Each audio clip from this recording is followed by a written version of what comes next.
Is it a good idea to buy an RTX 3090 to play the latest games on an ultrawide 3440 by 1440p monitor in 2025? Let's find out. To test this, I'm using the Founders Edition RTX 3090 paired with the Ryzen 7 9800X3D CPU as part of my Be Quiet PC build powered by MSI. And we'll be experiencing the games today on the MSI 341CQP QD OLED 175Hz monitor. If you are interested in any of the products featured in this video, you can find them on Amazon at the links in the description below. There is no need to spend that much money on Windows 11 Pro when you can get it much cheaper at cdkeyoffer.com. Additionally, use discount code iVadim to get 25% off and bring the total price down to $22. Furthermore, you can find Windows 10 Pro as well as Microsoft Office at much cheaper prices as well. Get yours now at the link in the description below, and don't forget to use discount code iVadim to get 25% off. Let's start with Kingdom Come Deliverance 2. 3440 by 1440p resolution, experimental graphics quality preset. This is the highest one available. And we are using native AA, so no resolution upscaling for now, but we'll take a look at that later on. And field of view is set to 100. I must say that the experimental graphics quality preset in this game is indeed quite demanding. We're getting 40 to 60 FPS. There are dips to around 44 in some scenes. Yeah, and I'm pretty sure that there will be more demanding areas in the game.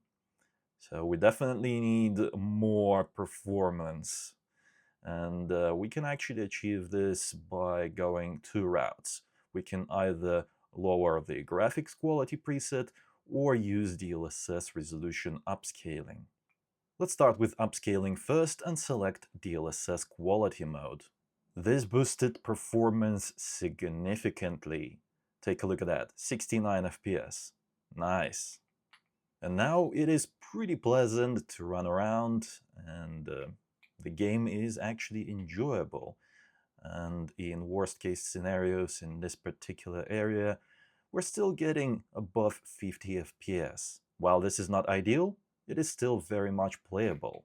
Oh, I'm sorry, I didn't mean to intrude. Yeah,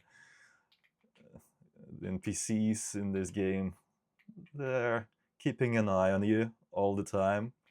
If you go somewhere that you're not supposed to, they will kick you out. Or else something worse will happen. They'll bash your head in with a mace.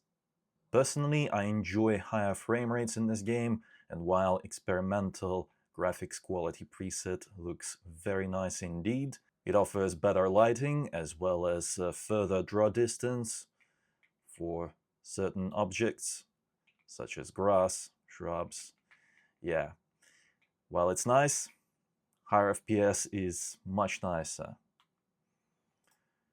That's why I think we should lower the graphics quality to Ultra, and let's start with native AA. So we're at native resolution once more.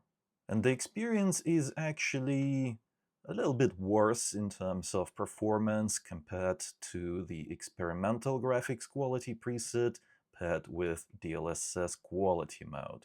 We're still getting dips to 50 plus FPS using this set of settings. So I think that resolution upscaling is pretty much a must in this game.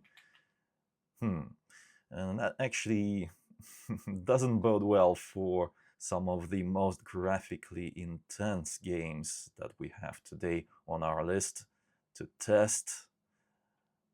It will be interesting to see what the RTX 3090 can do. Let's go ahead and enable DLSS. Let's set it to quality mode. And this is much better. Fluid, nice image. Yes. This is certainly enjoyable. Just take a look at this. We're not dropping below 60 at all. The lowest number I've seen so far was something like 76, I think, 75 just then, but mostly 80 plus, 90 plus. This is very nice. And the game still looks great on the Ultra Graphics Quality preset. The draw distance is decent. Well, more than decent, I would say. The game still looks beautiful. Gorgeous landscapes. Very nice indeed.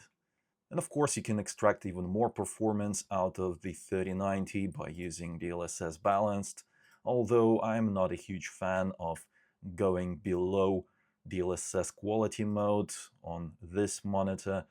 This is a 34-inch monitor. So yeah, while I'm not a fan of it, some of you may find it enjoyable actually, because you'll get higher frame rate. And the image quality, it is softer. The overall presentation is softer. But I don't know, it still looks fine.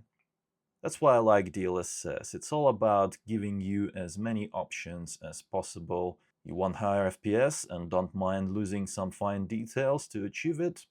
Then yeah, use balanced mode. Want higher quality? Use quality mode. I think the RTX 3090 provides a nice experience in this game.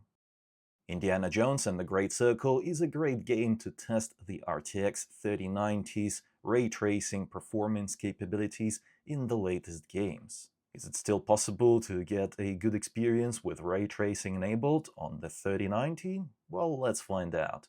We are at 3440 by 1440p resolution using the highest graphics quality preset, Supreme. And shall we start with the absolute maximum, full ray tracing? I think let's give it a go. And while we're at it, let's see how it performs at native resolution. So we're using DLAA. By the way, I have to keep Ray Reconstruction disabled in this game because it just completely destroys performance. Yeah, full ray tracing doesn't look very good in terms of smoothness, because we're barely getting double digits. 16 FPS. Not nice. Let's see if DLSS can help us out here. Let's select Balanced right away. And that is a no, unless you're enjoying a 30 plus FPS experience. I don't like it. I look for a different graphics settings configuration to enjoy this game using the 3090. I think we should select DLSS Quality mode for the best image quality, and we'll try reducing ray tracing quality a little bit to see if it is actually possible to enjoy any kind of ray tracing in this game with the 3090. It's better, but we're still quite far away from an enjoyable experience. We're getting 40 FPS in some scenes and 30 plus in most scenes in this particular level of the game. But this is the jungle, one of the most graphically intense levels in the game. If we move to a different location, then we'll get above 60 FPS. And the game looks very nice indeed using the high ray tracing preset, because we're getting beautiful reflections, nice lighting. Yes, the game looks beautiful. And I'm actually quite happy to see that we can still enjoy some levels in the game using ray tracing high preset. Let's lower that ray tracing a little bit more. We'll select medium, and that delivers 100 plus FPS in this particular level of the game, although I must note that reflections do not look as nice. Yeah, it's just not looking good. The visuals are much worse than on high in this particular area, because we have a lot of glass over here that reflects stuff, and the reflections just don't look right. But you can't argue with that performance. And we are still getting decent shadow quality. because without ray tracing enabled, the shadow quality is just horrible in some scenes. In the jungle, we're getting 50 plus FPS now, so I think this is playable and enjoyable. I mean, you could just go through this level at 50 plus FPS or so, although there are some dips below 50, so just keep that in mind. Alternatively, you could just turn off ray tracing in this particular level of the game. This is the very beginning.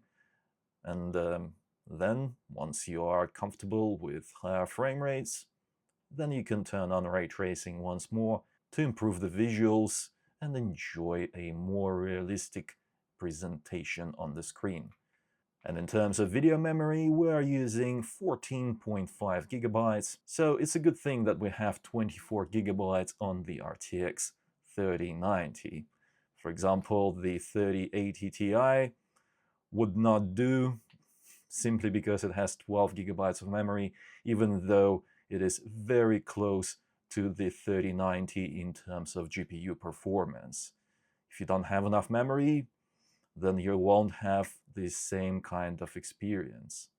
Of course, not every game requires above 12 gigabytes of memory, even at 4K resolution, but there will be more and more games like Indiana Jones coming out in 2025 and beyond that require above 12 gigabytes of memory, especially if you're using ray tracing, which requires additional video memory to run.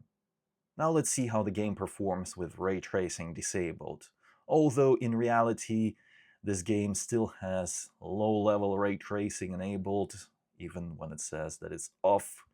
So it's more like a low ray tracing preset than off. Let's turn off DLSS resolution upscaling for now to check out native resolution. In terms of FPS, this looks quite nice. Take a look at this. We're well above 60 FPS at native resolution. The game still looks okay, although the shadows, yeah, they don't look quite as nice as they used to with ray tracing enabled. There's just more flickering happening. I hope you can see it in this YouTube recording.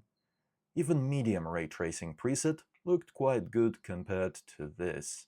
Although the game still is fine. I mean, it is enjoyable.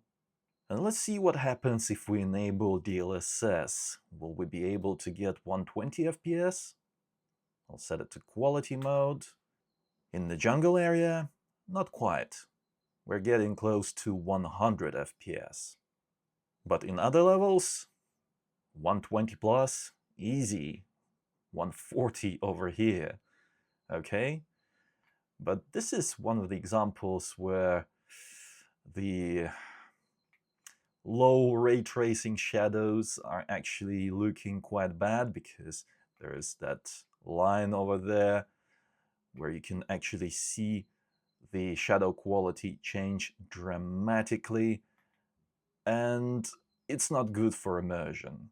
It just doesn't look as nice. Alan Wake 2 is the most GPU demanding game in my arsenal, and it will actually be interesting to see if it's possible to play at reasonable frame rates even without ray tracing, because if it can do it without ray tracing, then I will be very surprised. We are at native resolution, high graphics quality preset, and ray tracing is disabled for now, but we'll take a look at it later on. Indoors, it actually looks quite okay. Above 50 FPS, well, above 55 to be precise. And some scenes deliver 60 plus FPS, like this one outside, in the town area. Yeah, the game looks quite nice, and it feels nice in terms of image fluidity. However, without ray tracing, reflections look absolutely horrendous. Yeah, horrible, horrible reflections. So if you're next to a lake, then the immersion is not at its highest. Let's leave it at that. But if you're looking at a different scene, yeah, then ray tracing isn't really a necessity, although it does look nicer with ray tracing enabled. However, if we move to a different location in the game, the forest, it's not looking quite as good as in the town area. We're getting 40 plus FPS. While this is playable, I can't really say that it's enjoyable. In this game, I want 55 FPS at a minimum, and 60 plus for perfect experience. As you can see, even without ray tracing, this game is very demanding, and the RTX 3090 just can't handle it at native resolution. It means that we just have to use DLSS resolution upscaling to have a good time in this game. Let's select the quality mode. And what a huge difference in terms of performance. While we're still getting dips below 60 in some scenes, most of the time we're seeing 60 plus FPS. And this feels nice. Yes. This right here is an enjoyable experience. Unfortunately, it means that any sort of ray tracing is off the table for this particular level of the game, because we simply just don't have enough GPU performance to actually do it.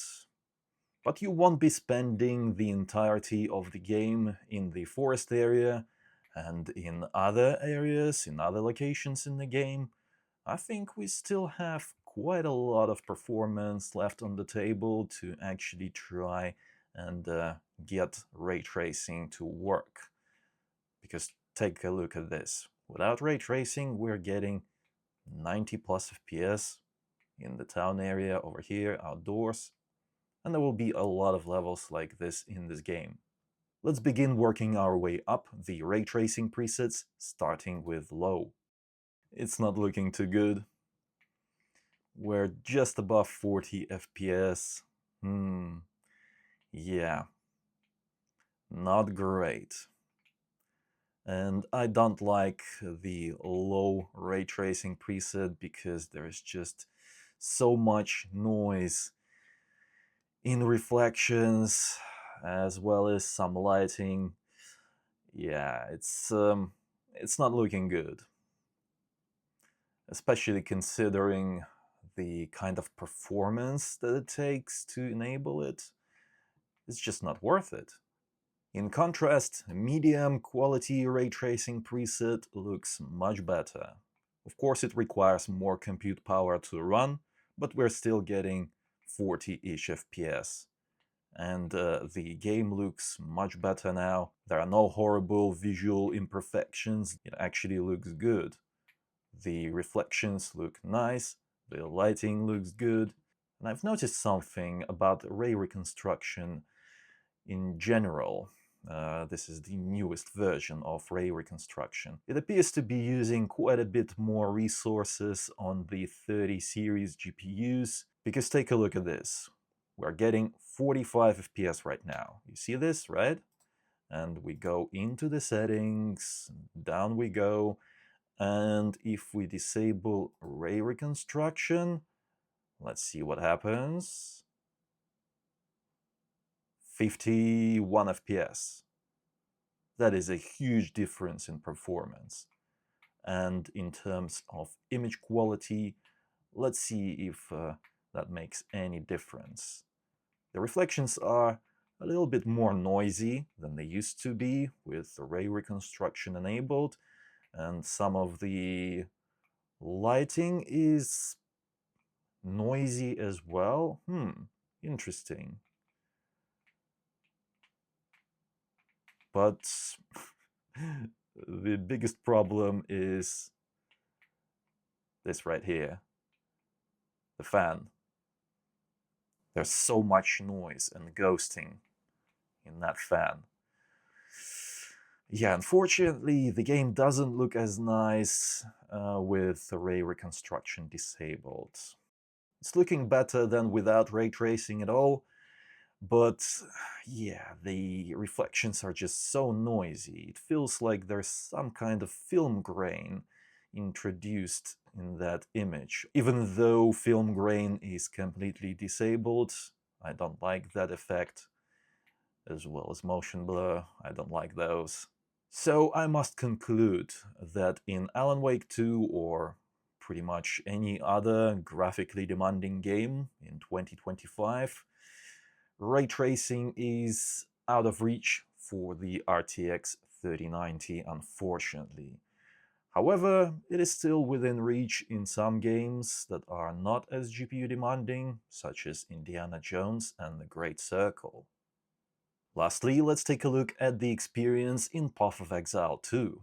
We are at native resolution using the absolute maximum graphics quality settings, including ultra shadows and GI. Dynamic culling is off, and dynamic resolution is off as well. This settings configuration doesn't look very promising because even in the hideout I'm getting just above 60 FPS. That's not going to do, because as soon as we enter combat, that FPS will drop well below 60. Which means that we have to make some adjustments. The first one I always sacrifice is shadow and GI quality. Let's set it to high. It still looks very nice, but in terms of performance, it gives us a massive boost. Take a look at that, from 60 plus FPS to 120 plus FPS. That is huge. Once we start fighting, the FPS still drops below 60 from time to time. So this is not a completely pleasant and smooth experience that I would enjoy in this game. Yeah, and those massive spikes in performance, they don't look very nice indeed. I think we have to make some more adjustments to the settings to make this experience pleasant. Let's use DLSS set to quality mode. That actually might be enough to bring us closer to that consistent 60 plus FPS. Although, take a look at this. In some scenes, we're getting well above 120. This is pretty good, I would say. Yeah. We're staying above 100 most of the time, and this feels nice. I think we found our perfect graphics configuration. Here we go. There's a lot more stuff happening on the screen right now. Wow, okay. Still getting 80 plus FPS. I've seen 88 FPS just then. The performance appears to be quite consistent. I'm quite happy with it. While its glory days are behind it, the RTX 3090 still is a very nice graphics card to own in 2025 if you want to play the latest games. Mainly thanks to the 24GB memory buffer, because some of the latest games, such as Indiana Jones, do require more video memory to run. Even without ray tracing and frame generation, you still need at least 12GB or more of memory. And Indiana Jones is not going to be the last game like that.